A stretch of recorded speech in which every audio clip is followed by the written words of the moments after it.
Olá! No devocional de hoje nós vamos estar pensando sobre a habitação de Deus nessa oração que o Senhor Jesus nos ensinou, a oração do Pai Nosso. Nós pensamos no devocional passado que Deus é o Pai de todos nós. O apóstolo Paulo, ele escreve em Efésios capítulo 3, e por esta razão eu dobro os meus joelhos diante do Pai. O apóstolo Paulo também muitas vezes vai chamar Deus de Pai do Senhor Jesus e também do nosso Pai, porque o próprio apóstolo Paulo vai dizer que o Senhor Jesus se transformou como no nosso irmão mais velho. Ele é o mais velho dessa família de filhos quando ele deixa de ser o unigênito e passa a ser o primogênito dentre muitos irmãos, e nós somos esses irmãos, e por isso nós podemos chamar Deus de Pai. E Paulo diz: eu dobro o meu joelho diante do Pai, de quem toma o nome toda a família, tanto no céu como sobre a terra. Deus é o Pai de todos nós. O Senhor Jesus nos diz que quando a gente for orar, quando vocês forem orar, vocês vão orar assim: Pai nosso que estás nos céus. Nós pensamos aqui sobre o significado da paternidade de Deus e de como é que nós nos tornamos seus filhos. Todos nós nascemos como criaturas de Deus. Nós não nascemos como filhos de Deus. Nós nascemos como criaturas de Deus. Por isso, em Marcos 16:15, Jesus disse: ide e pregai o evangelho a toda criatura. Então, toda a criatura são os seres humanos. Dentre essas criaturas, aqueles que creem no evangelho. João 1, versículo 12 diz: aqueles que creram no seu nome, aqueles que receberam Jesus como Senhor da sua vida, Deus o Pai lhes deu a autoridade de serem chamados filhos de Deus. Essa é a importância que tem do querigma, da proclamação das boas novas de Jesus. É por isso que eu prego as boas novas de Jesus, porque eu sei que as boas novas de Jesus têm o poder de transformar a criatura em filho de Deus. Por isso a oração fala: Pai nosso que estás nos céus. Eu gostaria de pensar um pouco com você nessa expressão está nos céus. Deus, o Pai, está nos céus. Mas quando a gente lê em João capítulo 14, a gente vê que Deus, o Pai, também está em nós. Ele habita em nós. Por meio do seu Espírito Santo, ele fez morada em nós. Jesus disse: eu e o Pai viremos e faremos nele morada. Por quê? Porque o Espírito Santo já veio, já fez morada, já limpou a casa, já purificou, a pessoa está perdoada, reconheceu sua necessidade de um Salvador. E Jesus diz: eu e o Pai viremos e faremos nele morada. Deus, com a sua capacidade de ser onisciente e também onipotente, ele também é onipresente. Ele é o único que pode estar em todos os lugares ao mesmo tempo.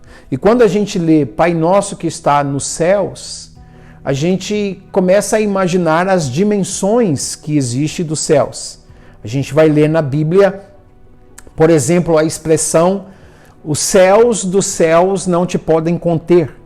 Quando Salomão quis construir uma casa, o desejo do seu pai Davi, construir um templo para Deus, Salomão está orando diante de Deus, ele diz: estou fazendo uma casa para o Senhor morar. Mas quem sou eu para fazer uma casa para o Senhor morar, se os céus dos céus não te pode conter? O Senhor é maior do que o universo. O Senhor está acima de todos os céus. Como é que o Senhor vai morar em uma casa que eu estou construindo? Então vem Deus e diz para Salomão: os meus olhos estarão nesse lugar, os meus ouvidos estarão nesse lugar, o meu coração estará aqui, toda oração que se fizer nesse lugar eu vou ouvir. Ele está lá, mas ele também está aqui. Por isso, Isaías vai dizer, Deus usando o profeta Isaías, no capítulo 62 e também no capítulo 64, vai dizer: eu, o Senhor, eu sou excelso, eu sou grande, eu habito em um alto e em um sublime trono, eu habito em um alto e em um grandioso lugar. Mas ele diz assim: mas eu também habito com os que são quebrantados e contritos de coração. Esse é um mistério que a ciência não pode descobrir. Esse Deus eterno que habita na luz inacessível, quando ele encontra um coração quebrantado, ele também faz a sua morada no coração dessa pessoa. Então, quando a gente ora, Pai Nosso que estás nos céus, a gente sabe que ele está nos céus, mas ao mesmo tempo ele está dentro da gente. É essa comunicação com o eterno. Somos nós finitos que somos habitados pelo infinito. Somos nós passageiros que somos habitados pelo eterno. E a gente tem esse privilégio de poder chamar Deus de Pai. Ele habita em um alto e santo lugar, mas ele habita também com um quebrantado e contrito de coração.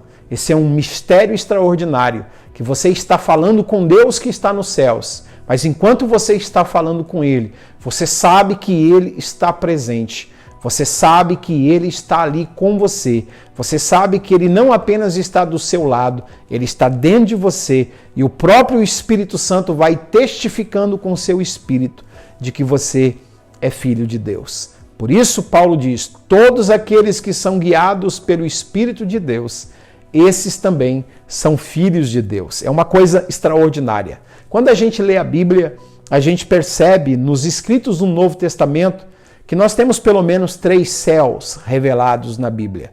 E quando a gente lê a Bíblia, a gente percebe que Deus está em qualquer um desses 3 céus. Nós temos esse céu que nós podemos ver, onde os pássaros voam, aonde os aviões passam. Depois nós temos um céu que nós conhecemos como a galáxia, o céu galáctico. E depois nós temos um céu que pelo menos um homem da Bíblia, em 2 Coríntios capítulo 12, esteve lá. Ele disse, eu estive no 3º céu. Eu não sei se foi no meu corpo ou se foi fora do meu corpo, mas Paulo esteve lá no 3º céu. Então, no mínimo, nós temos 3 céus revelados nas Escrituras Sagradas. E qualquer um desses céus, Deus está presente. Seja aqui nos céus dos homens, onde nós nos movemos, onde os aviões passam, seja nesse céu intermediário galáctico, seja nesse céu que é o 3º céu, que é chamado pelo apóstolo Paulo de paraíso. Em 2 Coríntios 12, ele fala, eu fui ao 3º céu, que é o paraíso, um lugar onde eu escutei palavras que são inefáveis, que não convém ao homem escutar a pronúncia dessas palavras. É o lugar que está reservado para nós. É o lugar que o próprio Jesus disse, eu vou preparar lugar. E quando eu vier, porque na casa do meu Pai há muitas moradas, e quando estiver preparado, eu voltarei e vos tomarei para mim mesmo, para que aonde eu estiver, vocês possam estar comigo. São promessas extraordinárias. Quando você ora, Pai Nosso que estás nos céus, você sabe que Deus está assentado em um alto e em um sublime trono, mas Deus também está reinando no seu coração.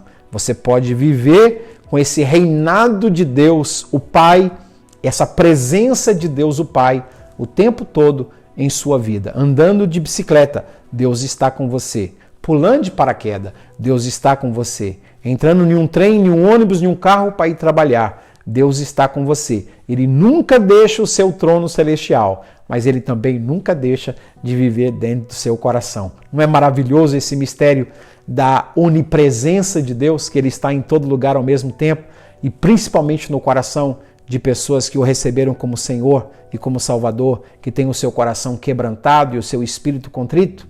Isso é maravilhoso.